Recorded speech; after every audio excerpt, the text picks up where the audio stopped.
So, a very good morning to all of you. Moving further on time and work.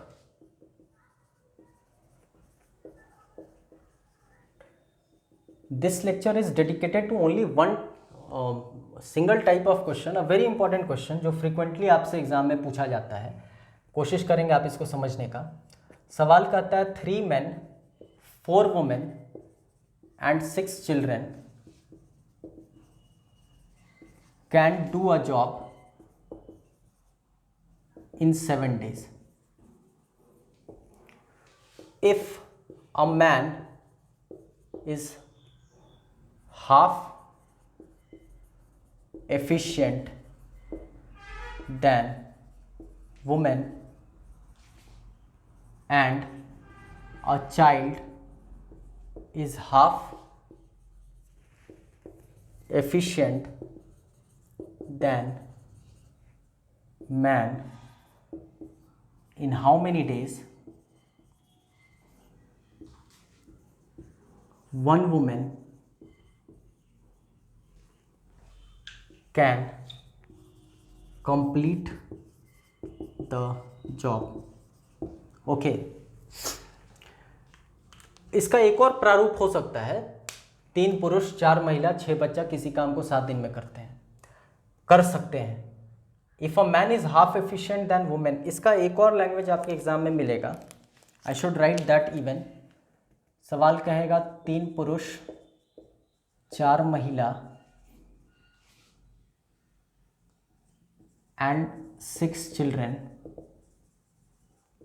can do a job in 7 days. अब यहाँ efficient word ना use करके if a man takes twice time as woman and a child takes twice time as man, फिर वही in how many days a woman can do the job. I hope आपको ये दोनों सवाल का language समझ में आया है. मतलब एक बार ये टर्म एफिशिएंट का इस्तेमाल करेगा, मतलब सक्षमता. सवाल क्या कह रहा है? सवाल कह रहा है एक पुरुष महिला की अपेक्षा आधा एफिशिएंट है, या इसी का दूसरा वर्जन एक पुरुष महिला की अपेक्षा दुगना समय ले रहा है. दोनों का मतलब एक ही है. ओके अगर हम आपसे आधा एफिशिएंट हैं तो बट ऑब्वियस है हम दुगना समय लेंगे. ओके कहने का मतलब ये है. अब आते हैं हम लोग अपने क्वेश्चन पे. कहता है 3 पुरुष 4 महिला 6 बच्चा किसी काम को 7 दिन में करने में सक्षम है. ओके यदि एक पुरुष आधा एफिशिएंट महिला के है और एक बच्चा आधा एफिशिएंट पुरुष के है, तो आपसे पूछ रहा है बताओ कितने दिन में एक महिला पूरे काम को ख़त्म कर सकती है. बहुत आसान सा चीज़ है. ओके इस क्वेश्चन को बनाने से पहले I would just like to have a brief idea जो हम लोग पहले देख चुके हैं. ओके आई होप अगर आपको ये क्वेश्चन ऐसा दिया रहता कि एक पुरुष x दिन में एक काम करने में सक्षम है, तो आप बोलते एक पुरुष एक दिन में 1/x काम करने में सक्षम है.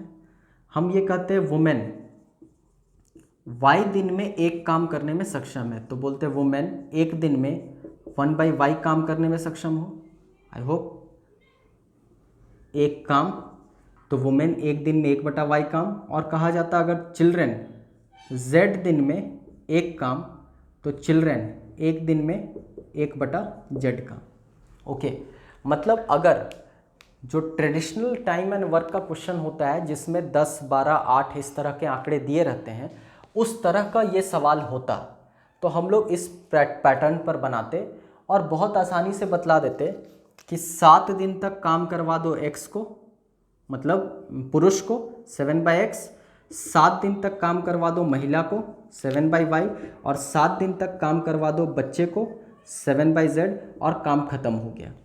तो इक्वल टू 1 वाले मेथड से जो हम लोग प्रीवियस लेक्चर में सीखे थे, आप रेफ़र कर लेना एक बार प्रीवियस लेक्चर को, तो बड़ी आसानी से ये बन जाता. लेकिन अनफॉर्चुनेटली इस सवाल में ना तो पुरुष के बारे में कोई जानकारी है, ना महिला के बारे में, ना बच्चे के बारे में। मतलब यहाँ पर केवल पुरुष, महिला और बच्चे को रिलेट कर दिया है। तो इस तरह का ट्रेडिशनल डेटा इस सवाल में नहीं दे रखा है। ओके, तो अब हम क्या करेंगे, कॉमन सेंस आप लगाओ, बहुत आसान सा सवाल है। हम ये कहते हैं कि एक पूछा किसके बारे में, महिला के बारे में पूछा है, तो आप बोलो let me change the colour of the pen, let me assume कि वुमेन एक्स दिन में एक काम करने में सक्षम है। ओके, तो क्या आप बता पा रहे हो कि वुमेन एक दिन में क्या करेगी, 1/x काम करेगी? आई होप क्लियर है। आप यही कहोगे ना, वुमेन एक्स दिन में एक काम, तो वुमेन एक दिन में 1/x काम। ओके, अब सवाल कहता है एक पुरुष हाफ एफिशिएंट वुमेन से है, हम इस सवाल को ले रहे हैं। तो पुरुष अगर आधा एफिशिएंट महिला की अपेक्षा है, तो क्या हम ऐसा कह सकते हैं कि एक पुरुष 2x दिन में एक काम करेगा? क्योंकि अगर एफिशिएंट आधा है तो दिन लेगा दुगना। इस क्वेश्चन में तो दिया हुआ है डायरेक्टली कि a man takes twice time as women. Okay, तो हम ये कहें एक आदमी 2x दिन में एक काम करेगा, तो एक आदमी एक दिन में 1/2x काम करेगा, होना चाहिए ऐसा। अच्छा, बच्चा पुरुष की अपेक्षा आधा एफिशिएंट है, मतलब पुरुष को जितना समय लग रहा है उससे दुगना समय बच्चे को लगने वाला है। तो हम कहेंगे चाइल्ड 4x डेज में एक काम, तो चाइल्ड एक दिन में 1/4x काम। आई होप ये 3 डेटा हमको मिल गया। अब ये 3 डेटा मिल गया तो मेरा सवाल बन चुका है। इक्वल टू 1 वाले मेथड से अगर हम बनाए तो यहाँ पर हमको क्या लिखना है, बेसिकली हमको यहाँ पर लिखना है 3 पुरुष का 7 दिन का योगदान। यहाँ क्या लिखना है, 4 महिला का 7 दिन का योगदान। इस मेथड में अगर आपको परेशानी आ रही है, रेफर आप पिछले लेक्चर को रेफर कीजिएगा। यहाँ क्या लिखना है, 6 महिला का 7 दिन का काम। क्वेश्चन बन चुका है। अब इक्वल टू 1 के मेथड से 2 स्टेप में फाइनल आंसर आ जाएगा, कुछ भी नहीं करना है। एक महिला का एक दिन का काम 1/x, एक महिला का 7 दिन का 7/x, लेकिन महिला है कितनी, 4, तो 4 महिला का 7 दिन का इतना काम होना चाहिए। एक पुरुष का एक दिन का 1/2x, तो 7 दिन का 7/2x, लेकिन पुरुष है कितना, तो ये 3 गुना 7/2x। आई होप यहां तक क्लियर है। एक बच्चे का एक दिन का 1/4x, तो 7 दिन का 7/4x, लेकिन बच्चा है कितना, ऐसा होना चाहिए। अच्छा, आप अगर एलसीएम लेते हो 4x, x और x 2x का, तो 4x हुआ, तो यहाँ 2 मल्टीप्लाई होगा, मतलब 7 × 3 × 2 होना चाहिए। यहाँ पर एलसीएम लिए और कुछ भी नहीं किए हैं। 7 × 4, 4 यहाँ मल्टीप्लाई होगा, 4x एलसीएम है, इंटू 4 होगा, ये तो 4 ही है, तो ये ऐसा ही रहेगा। एकदम तरीके से सॉल्व करोगे तो ऐसा होगा। ओके, अगले स्टेप में 7 अगर कॉमन ले लो आप, तो 3 गुना 2 6, 4 गुना 4 16, 16 और 6 22 और 6 28। मतलब यहाँ पर लिख रहे हैं 7 कॉमन 28/4x बराबर 1, 4 से काटे 7 बार, मतलब x बराबर 49 दिन। आपका फाइनल आंसर आ गया। x था क्या, तो आपने जो अज्यूम किया था एक महिला x दिन में पूरे काम को ख़त्म कर देगी। तो ये एक तरीका बनता है इक्वल टू 1 वाले मेथड से सॉल्व करने का। लेकिन आप देख रहे होंगे कि पहले तो इस पूरे मेथड पर हमको कमांड होना चाहिए, ट्रेडिशनल मेथड पर, और फिर साथ ही साथ जब हम इक्वल टू 1 वाले मेथड पर भी इक्वली कमांड किए हुए, तब ये सवाल बना पाएंगे हम एग्जामिनेशन में 45 से 50 सेकंड के अंदर।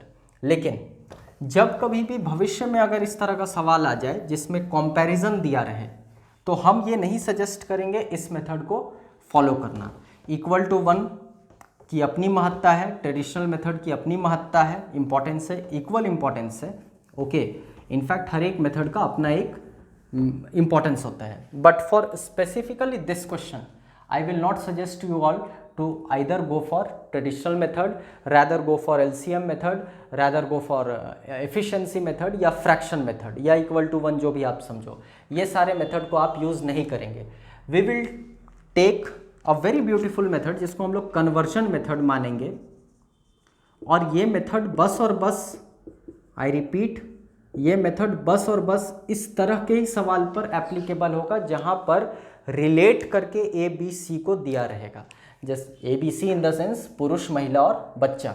ओके, यहाँ पर रिलेशन दे रखा है कि ए बी की अपेक्षाकृत आधा एफिशिएंट है, बी सी की अपेक्षाकृत आधा एफिशिएंट है, या एज सच पुरुष महिला की अपेक्षा आधा एफिशिएंट है या दुगना समय लेता है, बच्चा पुरुष की अपेक्षा आधा एफिशिएंट है या दुगना समय लेता है. तो जब कभी इस तरह का कंपैरिजन का बात रहे तो ही हम लोग ये कन्वर्जन मेथड का यूज़ करेंगे. बहुत आसान सा मेथड है, लेकिन इस मेथड को समझने से पहले एक बेसिक चीज़, वापस वो ट्रेडिशनल मेथड का ही चीज़ है. अगर मान लो दिया रहता है 7 पुरुष या 7 महिला, जो भी मान लो, 7 दिन में एक काम करने में सक्षम है. आई होप इतना आप जान रहे हो. This is a pre requisite. हम ये मानकर चल रहे हैं कि ये आप जान रहे हो. लेक्चर 1 से हम लोग ये बात कर रहे हैं. तो एक आदमी एक दिन में क्या करेगा? 1/7 × 7, ये तो समझ पा रहे हो आप. और एक आदमी का एक दिन का काम अगर आप जान गए 1/49, तो क्या आप इतना सीख चुके हो कि इसको पलट देंगे तो हमारा फाइनल आंसर आ जाएगा? अगर नहीं तो जरा एक बार फिर से देख लें. क्या आप कहेंगे 1/49 काम एक आदमी एक दिन में करता है, तो एक पूरा काम एक आदमी 1/1/49 दिन में करेगा? ऐसा ही ना होगा, मतलब 49 दिन में करेगा. This was only one example कि ये तो आपको पता होना चाहिए. ओके, इसका अर्थ ये हुआ कि अगर भविष्य में हमसे अगर पूछा जाए, जस्ट एन एग्जाम्पल, कि 12 आदमी 5 दिन में एक काम, तो एक आदमी एक दिन में 1/60 काम, मतलब एक आदमी पूरा काम कितना दिन में, तो पलट दो, बोले 60 दिन में करेगा. आई होप ये समझ में आ रहा है. इसके लिए भी एक मेथड है जो हम लोग इन फ्यूचर लेक्चर पढ़ेंगे. ओके, जिस पर हम लोग बात कर रहे थे वो रेशियो मेथड. अभी बहुत दिमाग उस पर नहीं लगाना है. एजेंडा हम लोग का बस इस क्वेश्चन को समझना है, कन्वर्जन मेथड को. Needs a high level of understanding, concentrate करेंगे आप. सवाल का है 3 पुरुष है, 4 महिला है और 6 बच्चा है. फाइन. अच्छा, ये तीनों जब मिल गए हैं तो 7 दिन में एक काम कंप्लीट किए हैं. सवाल ऐसा ही कुछ का है. ओके, अच्छा पूछा है क्वेश्चन क्या, तो सवाल पूछा है एक महिला कितने दिन में काम कर सकती है. तो आप जरा कन्वर्जन मेथड में देखो कि एक पुरुष महिला की अपेक्षा आधा एफिशिएंट है. तो हम अगर आपको कंपेल कर दें, बाध्य कर दें कि इसको पुरुष को महिला के टर्म्स में लिखो, कन्वर्ट कर दो उसको, उस पुरुष को कन्वर्ट कर दो काम के, मतलब काम के टर्म्स में उसको महिला में कन्वर्ट कर दो, तो आप बोलोगे कि सर एक पुरुष बराबर आधा महिला. कैसे? क्योंकि एक पुरुष महिला की अपेक्षा आधा काम करता है. मतलब अगर आप एक महिला को रखे हो और एक पुरुष को रखे हो तो वो पुरुष आधा महिला के समतुल्य है, इक्विवेलेंट है. मतलब हम कहेंगे 3 पुरुष नहीं है, 1.5 महिला है. क्या ये समझ पा रहे हो आप? आई होप बहुत आसान है, क्योंकि वो आधा काम करता है महिला की अपेक्षा, तो हम कहेंगे महिला का आधा रिप्रेजेंटेशन वो है, मतलब 1.5 महिला है. 3 पुरुष 1.5 महिला है. अच्छा, 4 महिला तो है ही सवाल के अनुसार. क्या 6 बच्चा 3 पुरुष के बराबर है और 3 पुरुष 1.5 महिला के बराबर है? That's all. कुछ नहीं करना था. घड़ी देखकर 10 से 15 सेकंड में ये फाइनल आंसर आ जाएगा. कुछ भी नहीं करना है इस सवाल में. आई होप 1.5 महिला, 4 महिला और 4 और 1.5 5.5 और 1.5 7 महिला, मतलब 7 महिला 7 दिन एक काम. आपसे पूछ रहा है एक महिला पूरे काम को कितने दिन में करेगी, तो आप बोलोगे 7 और 7 49, 1/49 पलट गया, मतलब एक महिला. हम पूरा स्टेप के साथ बता देते हैं. एक दिन में 1/49 काम दैट्स ऑल, क्वेश्चन बन चुका है, यही पलट जाता है, मतलब मेरा फाइनल आंसर 49 दिन होना चाहिए। आई होप आप समझ पाए। ओके, तो for this particular type of question you don't need to use your pen even to solve the question. बहुत आसान था। यहीं पर ये सेंटेंस हमको बतलाया कि एक पुरुष महिला की अपेक्षा आधा काम करता है, मतलब ये 3 पुरुष 1.5 महिला है, ये तो 4 महिला है ही, और ये 6 बच्चा, पहले 3 पुरुष और 3 पुरुष मतलब 1.5 महिला, 1.5 और 1.5 3 और 4 7 महिला, 7 दिन एक काम, तो 1 महिला पूरा काम 49 दिन। I hope it is very clear. Okay, that's all for today, thank you.